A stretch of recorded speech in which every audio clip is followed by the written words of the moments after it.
Well, I love the energy already, Tami, this morning. So for those of you who may not have heard in the beginning, she literally just got back maybe yesterday from Europe. She was Midnight there last night. oh my God. She was there for 5 weeks and she's on with us this morning. So we are so just honored and thrilled to have her. So Tami is everything. She's a longtime product executive turned coach. She is a Sidebar ambassador. She is a speaker, and now she is a book author. And so she just published a children's book on what is product management and what do product managers do. And we actually have a few book authors in the house this morning. So I see You Maria all know how as well. horrible it is. Yeah, yeah.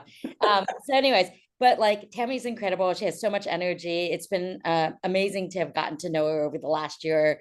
Once she kind of just joined us as a Sidebar ambassador, and so and a few of you here were probably brought in because of Tami. So love hosting her this morning. I'm so excited to learn from her and hear from her. She has immense wisdom to share.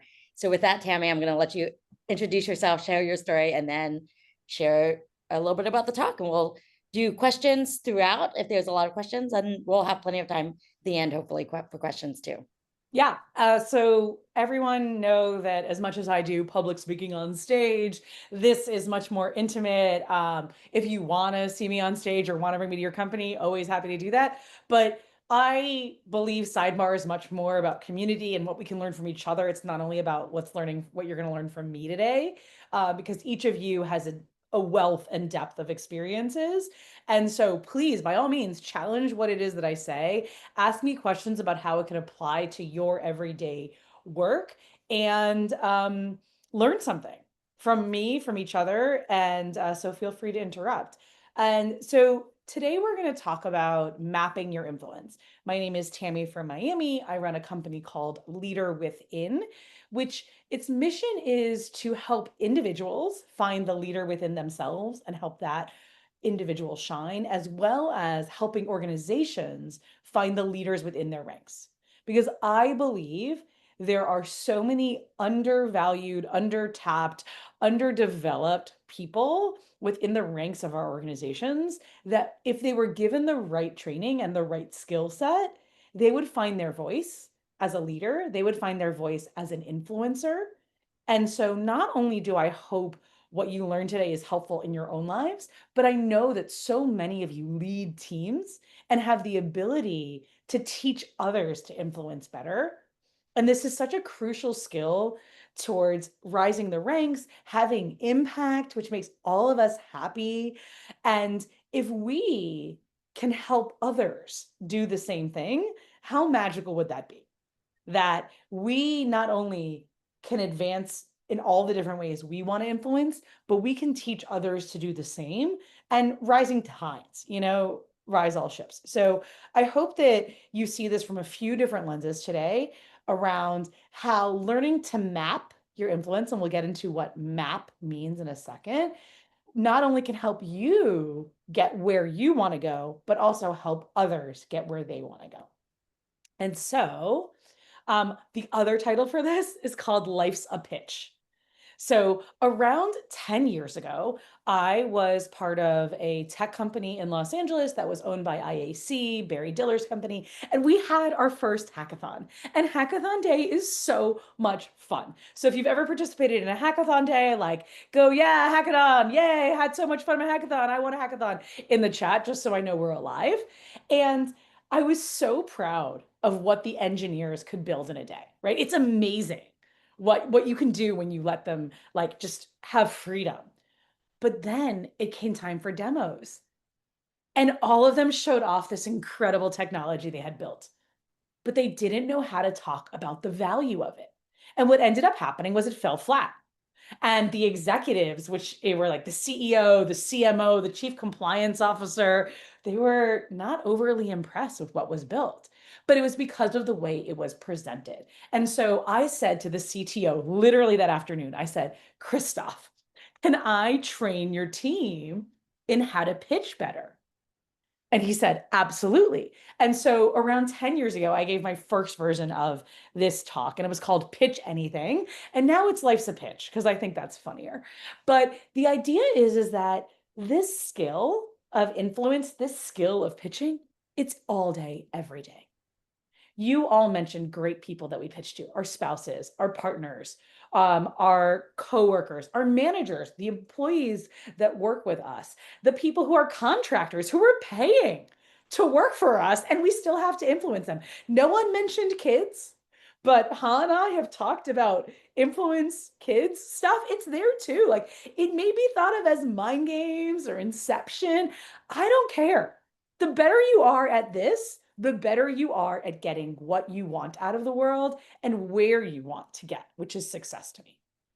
Because when this isn't the case, we get frustrated. And the biggest problem we have is that no one listens to our genius. We are all brilliant. Our ideas are brilliant. I have not a shadow of doubt. Every person on this call is just bubbling over with brilliant genius ideas, but it's hard to get people to listen to them. We might have the best idea about growth strategy. We might have the best idea about how to fix a broken process, but no one's listening. And what that really is a matter of no one wanting to follow us. Leadership is all about followers. A leader without followers is just taking a walk. You need to have followers. And that's what influence is really about. How do I convince someone to follow me? How do I convince someone to say, I'm going to walk this way? This is the right direction. Follow me.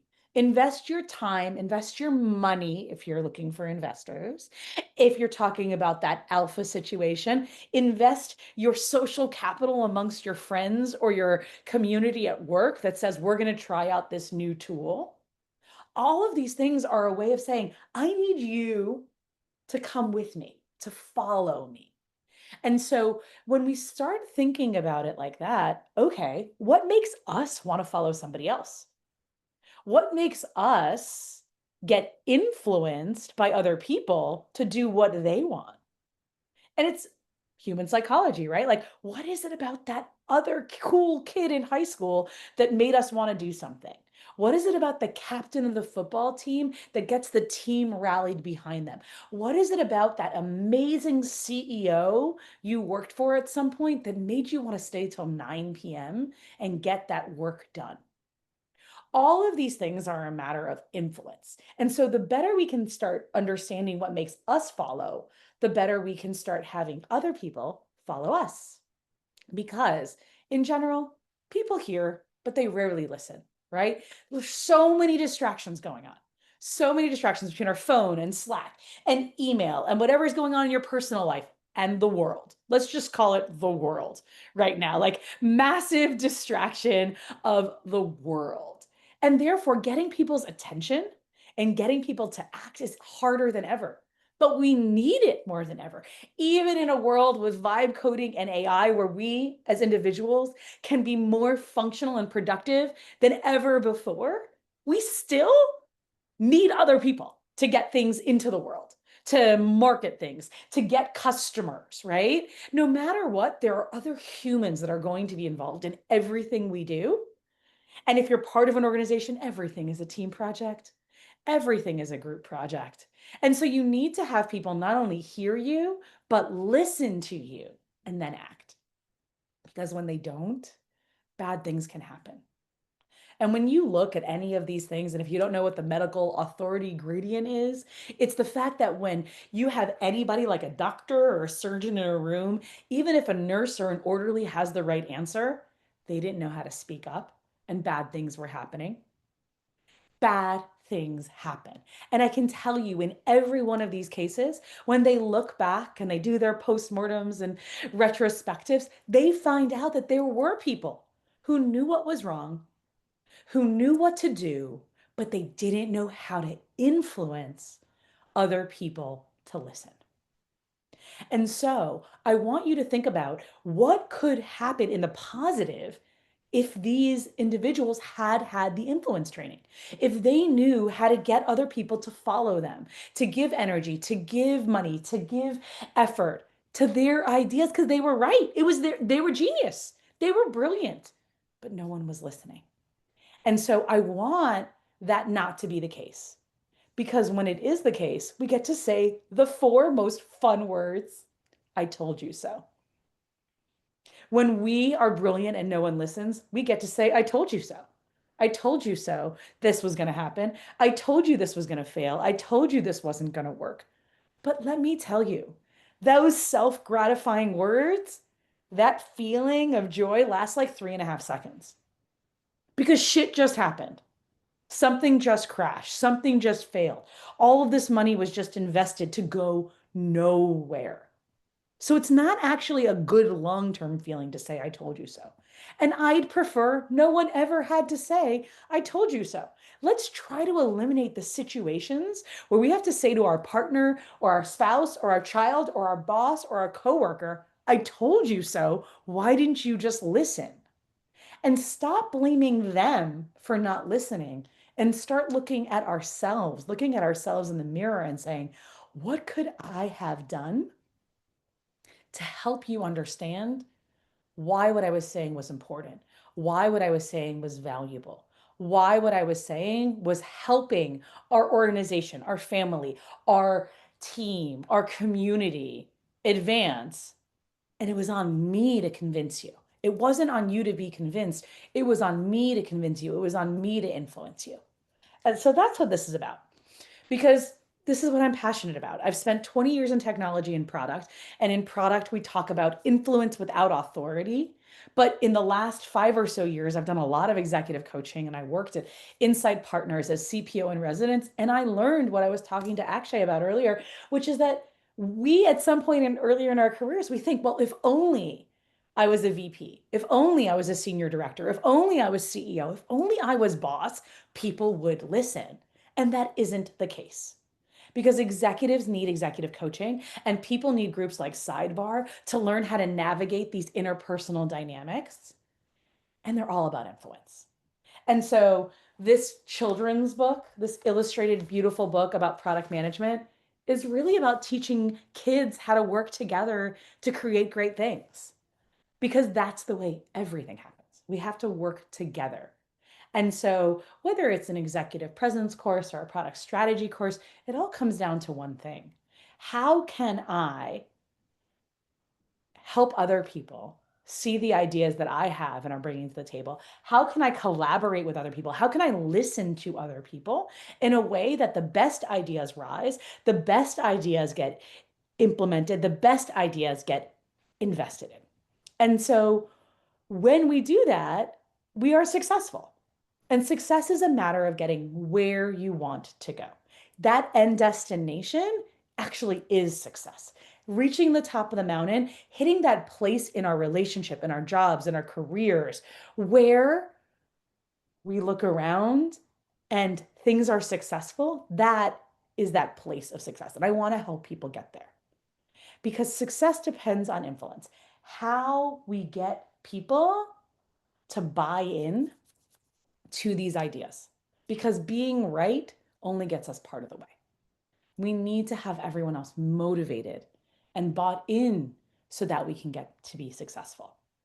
Because, as I mentioned a minute ago, authority doesn't really get us very far. Command and control is so outdated, right? Like, when you're under an authoritative mindset, you're doing something because you were told to do something and you're disgruntled.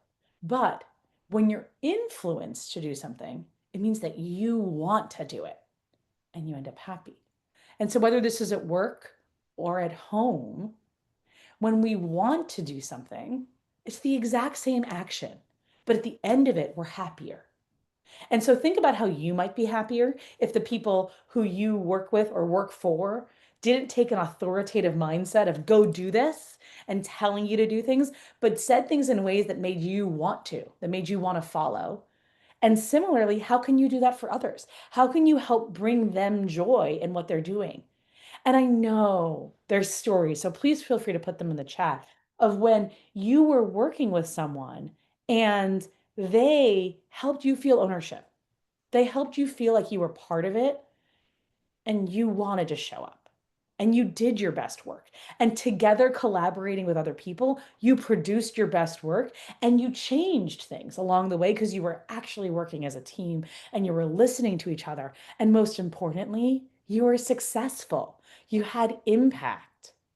And I want that to be more of the stories and less of the anomalies. I want influence to be your superpower. I want you to teach other people to have it be their superpower because they will be more successful and so will everybody else. Because when we master influence, we maximize impact because the right voices get heard and the right voices get influenced and the right ideas get invested in and the right ideas get implemented and then we have impact. And then we grow as a company and everything is great. I love the way Eric's just like smiling, nodding here because it's the positive flywheel. It's the flywheel we want.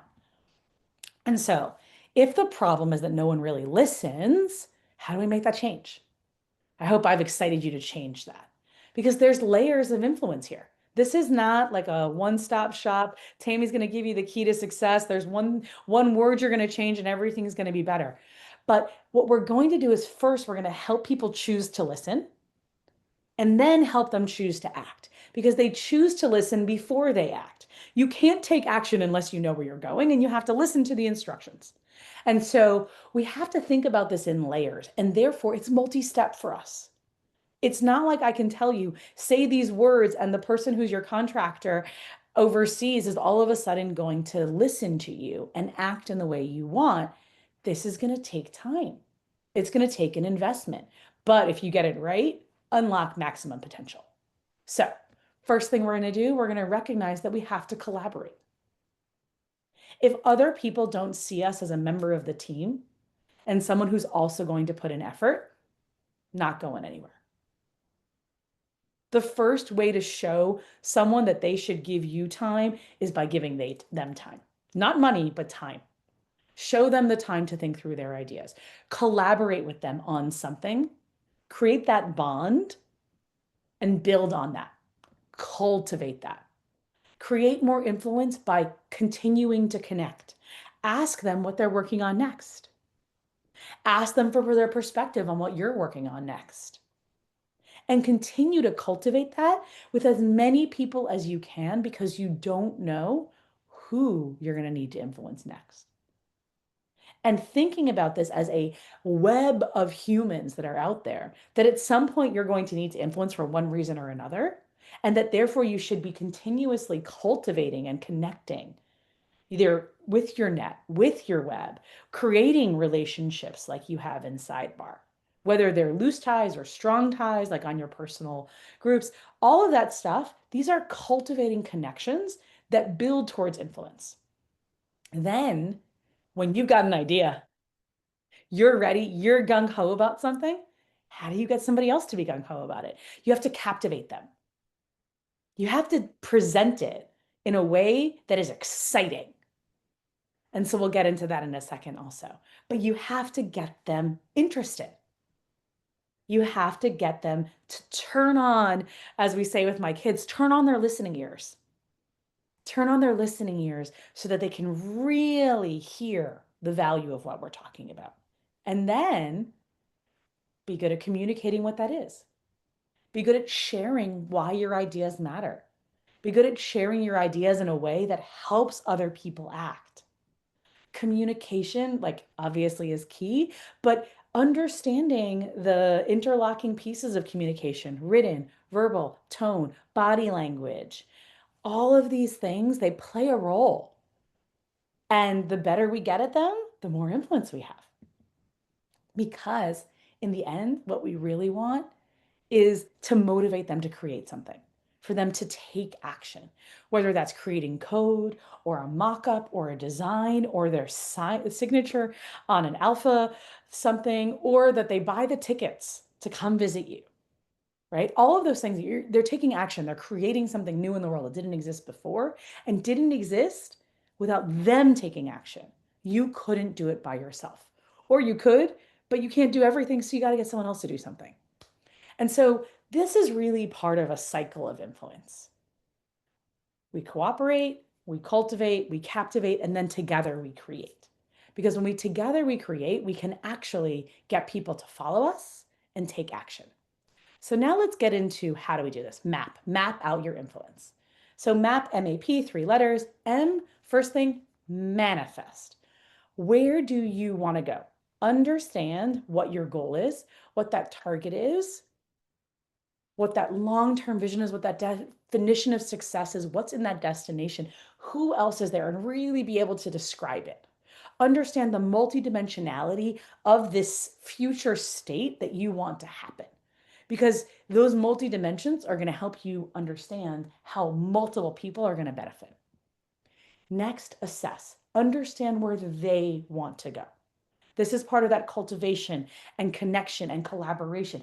By spending time with other people, we learn what drives them, what motivates them, what excites them.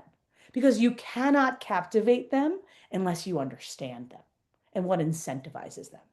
And then once we understand where we want to go and we understand where they want to go, we can then promote where we can go together.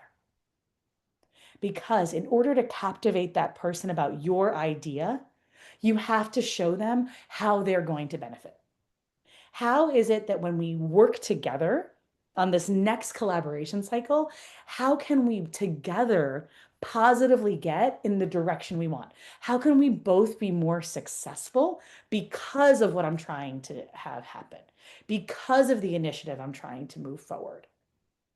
So even if it's a contractor, when we do this action, you'll be able to have your name on this really awesome app or this great marketing campaign that you'll then have as another feather in your cap that you can use as a testimonial or something else, a case study. If it's your partner, right? I mentioned earlier, like convincing my husband we should go to Venice for a few days. We are all about teaching our kids about culture, but more than anything, he hates the short flights with our kids. So I was like, let's take this long flight from Venice to Philadelphia, 9, 10 hours all in a row. And he was like, that sounds great, Tammy. Don't ask me why, but that's what he likes, right? So how can you help people see the common ground and the common benefit? And so I created this tool, which is your map your influence tool, and it helps you very simply just write it out. What do I want to be successful on top? And then there's multiple rows for each individual or group that you're trying to influence, that you're trying to get to follow you. And you're going to assess, where do they want to go? What's important to them? What's going to drive them? What's going to get them up in the morning? What's going to get them excited about this when we're successful? And then you define how you're going to promote that. You're going to talk to them about where we can go together. And what's really important about the structure of what you're seeing here is that you may only have one destination, but in order for you to get other people on board, you have to understand they are all individual rows. Every individual you talk to, whether they are a salesperson or a sales director or the CRO, is different. When you're talking about people in your family, the kids versus your siblings versus your mother-in-law, all different people. So thinking about them as individuals and what it is that they need before defining your pitch, before realizing you're going to have to adjust your pitch to them. And that one of the biggest fallacies in sales or pitching or influence is that if you come up with your one magical elevator pitch, you're going to be done. That's not true.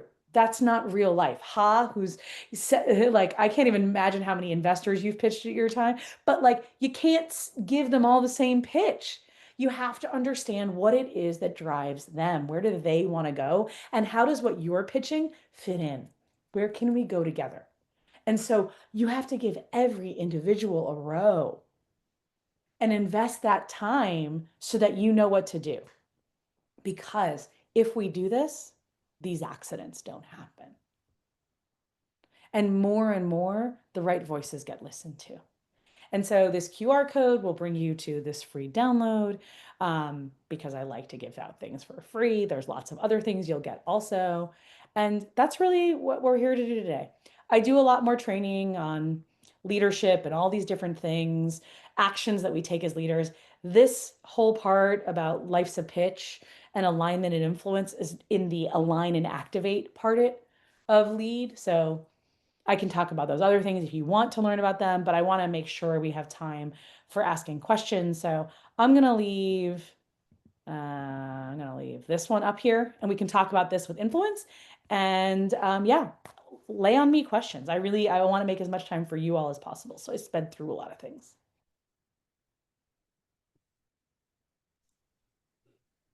The floor is yours.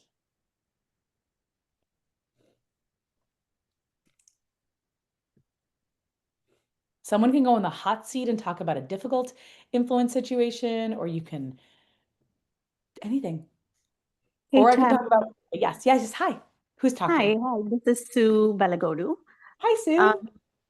that was a great talk. Thank you. I wanted to ask this at the beginning, but now also it makes more sense, which is you say individual or group, and the next one is where do they want to go, right? Sometimes in a group, not everybody wants the same outcome. Mhm. How have you, or how do we navigate when a group is a diverse group that has potentially slightly different success criteria in mind? Sue, what do you do for work? I'm a recent solopreneur like yourself, but a product exec. Okay, so product. Okay, so to a certain Mhm, degree, it's customer segmentation. So earlier, when I mentioned the different like individuals in the sales or go-to-market org, if mhm. you start out by just having a row about sales, that's great, right? Salespeople in general care about hitting their quota, right?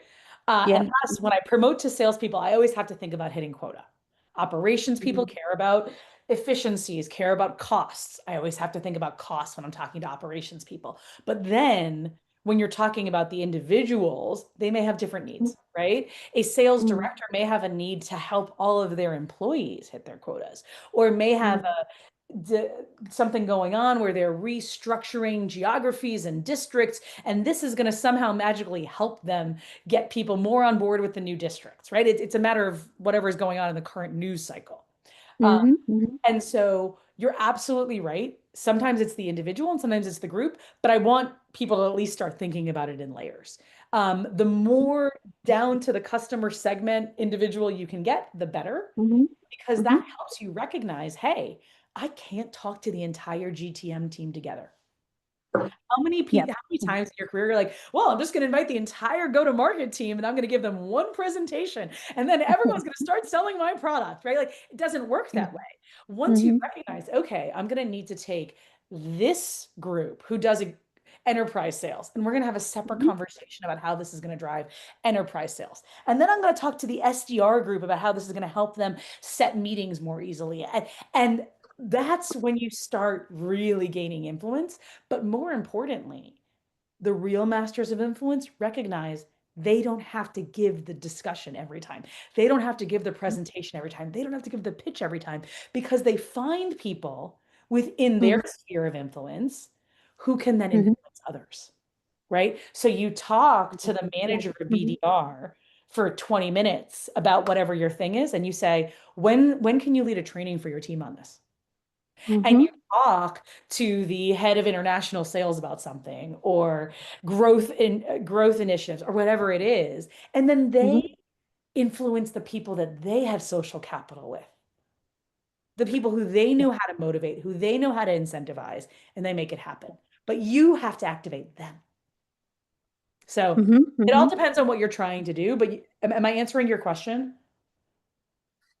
There's Yeah, two yeah, two parts. absolutely. I think that Yeah, made one sense. is the segmentation, and then one is choosing, does the message come from me or somebody else? Perfect. Perfect. Thank you. That makes a Yeah. lot of sense. But you also bring up a point which I coach a lot of executives on. And so I'm sure a lot of people have heard about like the pre-meeting before the meeting, Yeah. right? The Mhm, importance mhm, of having those one-on-one conversations so that you get more people on board before you're in that group setting. Because it's right. possible to pitch the 20 different benefits of the thing Yeah. you're wanting to create in that group setting. But if you already talk to someone and you hear their objections and you talk to them how this is going to benefit them in advance in that group Mhm, setting, they're just there to rubber stamp it. They're there potentially to add their unique perspective about how this is going to help with marketing or help with an operational excellence or help with finance or help with revenue recognition or whatever it is, because you've had that pre-meeting. That makes a lot of sense. Yep. Even in like a board setup. Absolutely. Yep. But don't just think about it for the board setup. Think about it like if you're changing a process on your team, right? Let's say you have 6 employees and you're going to change the way your team meeting runs. Rather than showing up and saying, hey, everybody, I have this new idea about how we're going to change team meetings. Here's the new agenda. Talk to them as individuals. Alpha, beta test it with each of them. Get their feedback about what's working, what isn't working, so that when you present this new meeting structure, they understand the value of it. They understand they had input in it. You collaborated with them, right? And that something that they were annoyed about with the old process is now gone. Something that's going to benefit them is now here. And so this gets back to what we were talking about with like, we think about it as a managing up thing. How do we influence up? How do we influence across all these cross-functional teams with competing incentives? It also works down because we need those people to feel influenced and ownership and empowered and excited to take action or change. Yeah. No, that was very helpful. Thank you, Tami. Jessica, you're on camera, so I think you want to say something. Maybe I'm wrong. Yeah, can you talk about influencing folks that are not on your team that you don't know? So I'm thinking in the landing of an alpha that's outside of your network situation. I just need to know if we're talking B2B or B2C. B2B. Okay. So in general, this is probably going to be one of those cases of I don't have social capital, so who else does? So is it one of my current clients who's going to help me bring in an alpha? Is it the sales team I have a relationship with because we're internal, right? Internal partners. I don't like stakeholders. I prefer internal partners, right? That they have a prospect that didn't sign, but like they're waiting for this new thing? Is it someone who I previously worked with on a similar problem set and they can introduce me? So Ha and I through Sidebar, we were, I recently helped with the super interviews group, like people getting jobs. That's a matter of influence also. And part of that is how do you de-risk yourself? So with Alpha, how do you de-risk yourself as a product that someone's going to put their internal social capital on, right? Like they're saying, hey, company, we're going to take a security risk. We're going to take a time risk. Time is our most valuable resource. And I want you to put time into integrating this. I want you to put time into learning this new tool because it might be able to help us. And so that is a risk, and risks are filled with unknowns. So how do you reduce the number of unknowns? And so think about whether that's your current customer base, social relationships that exist. Your CEO may have a relationship, you may be the CEO, I don't know. The CEO may have a relationship with other CEOs, but it's really a matter of how do you de-risk through reducing unknowns. And so that could be case studies, right? There's all of these different things. It could be, that's why free trials exist. It's more a matter of reduction of unknowns. And I'm not telling you to go free trial because free trial is generally not a good idea, but like there are methods within that of how can you show them value so that they are excited and motivated to listen and learn and then act. Is that helpful, Jessica? Awesome. Cool. Okay, Who what else? we're gonna do is we're gonna keep taking questions, but this I think is a good time to throw up the QR code because I would definitely want to get some feedback here. Thank you. Okay, so let me just. Okay, so everybody knows the drill. We've all been through this before. Here's the QR code. If we can just get out our phones, point the camera to the QR code. It's 3 questions, takes 2 minutes to do.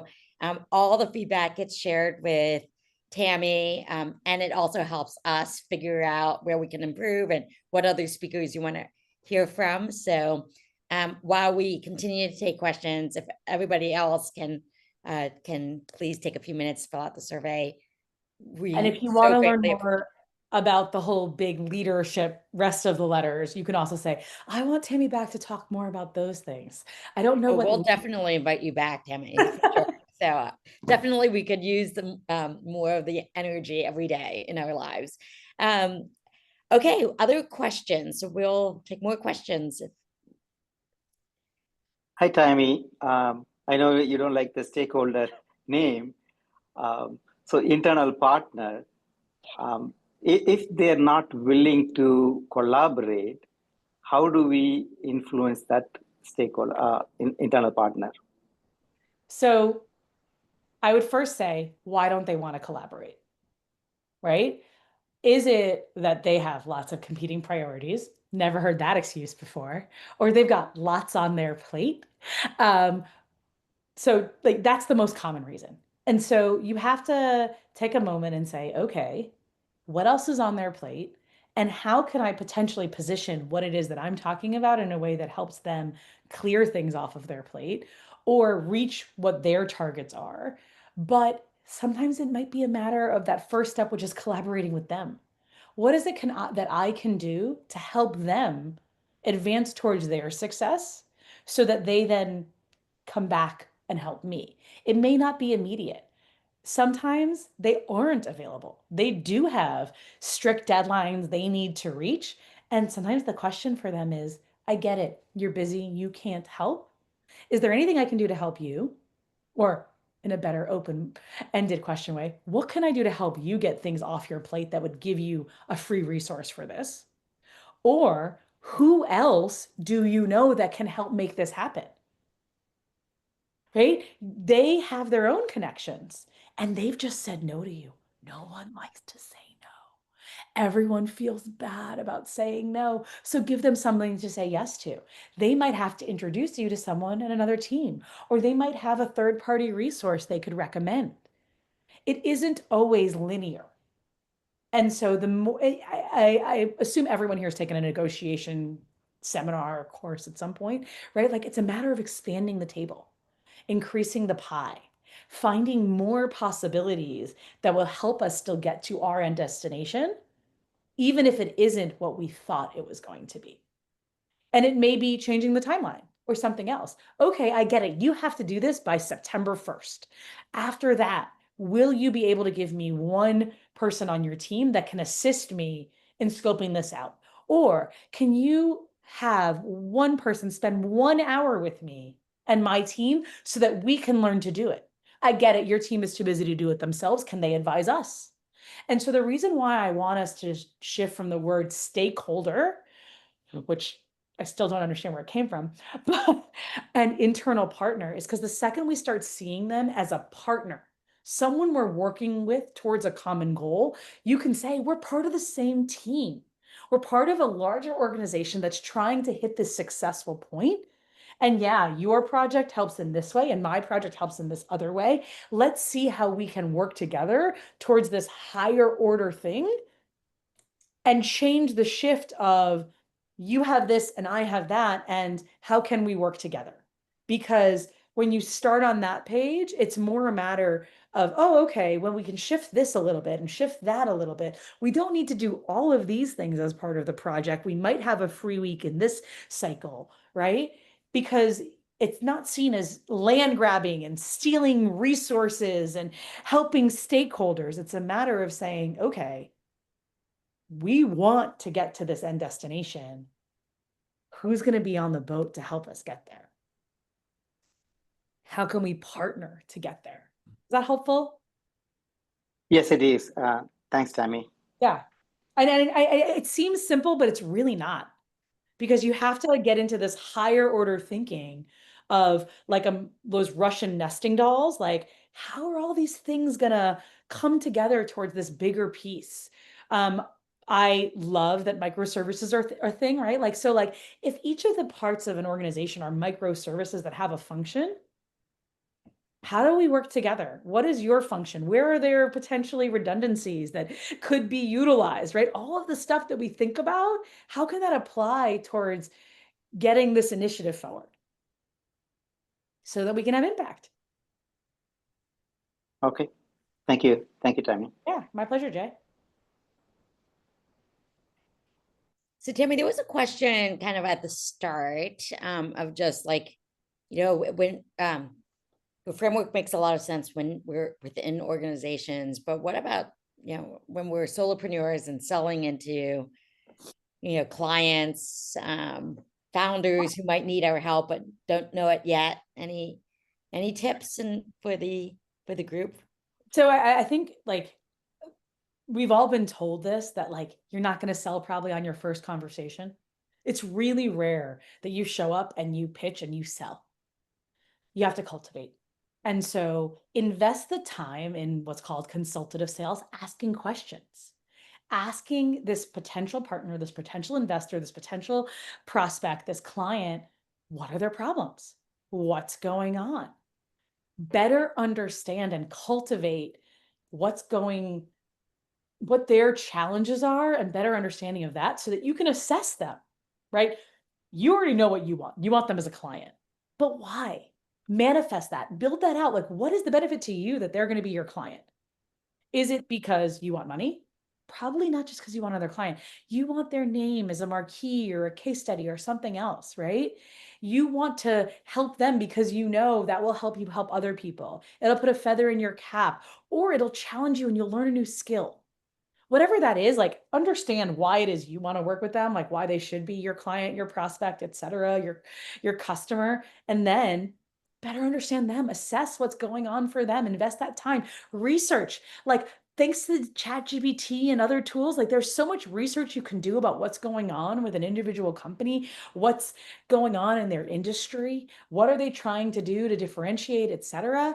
And then talking to them individually, right? Like a lot of like, it's been a long time since I interviewed for a job, but when you write that thank you note, some people give you the advice of like sending along a link that could be helpful to like an article you found helpful, right? Or you had that sales call, but then 2 months later reconnecting and saying, hey, there's this thing that you mentioned, and I just learned about this new tool that could be helpful, right? Like that touch point around something that isn't about your sale, because you're cultivating, and that's helping you again become less of an unknown.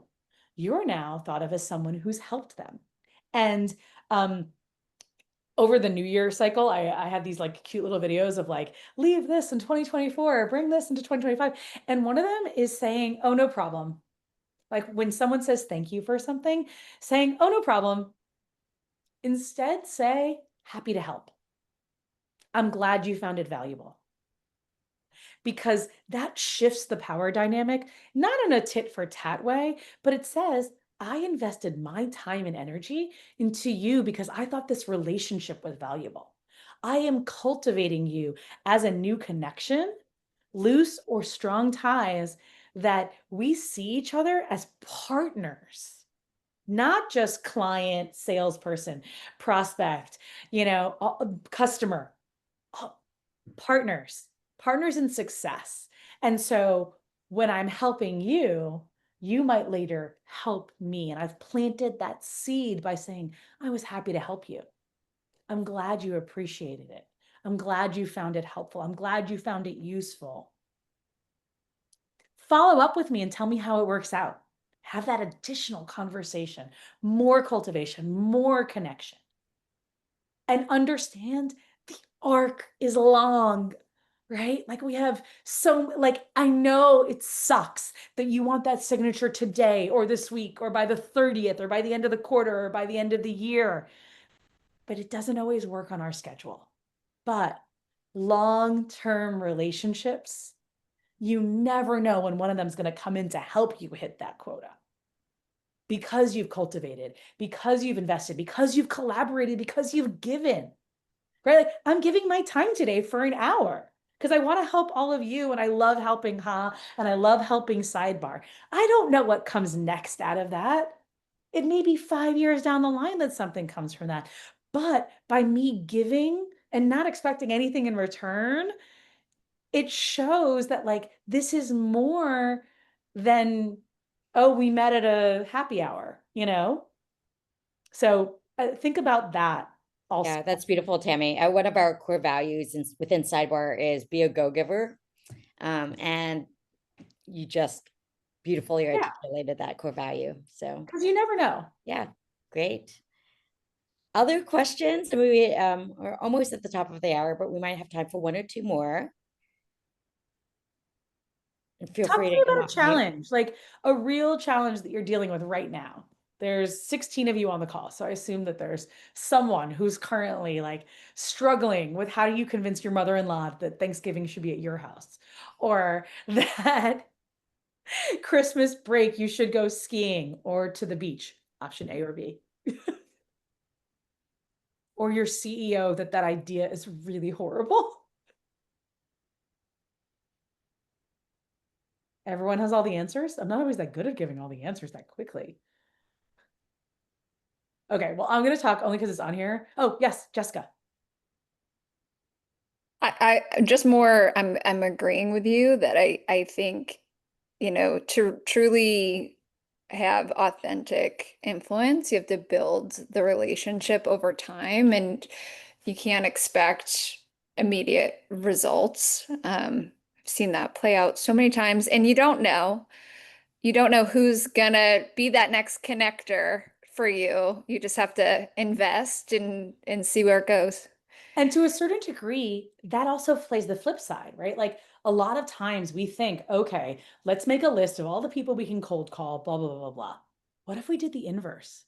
Let's make a list of all the relationships we have, and maybe they'll open a door. What happens if we talk to all of our current customers and say, hey, running a program that's like, hey, if you refer somebody for this alpha program, this is what you're going to get.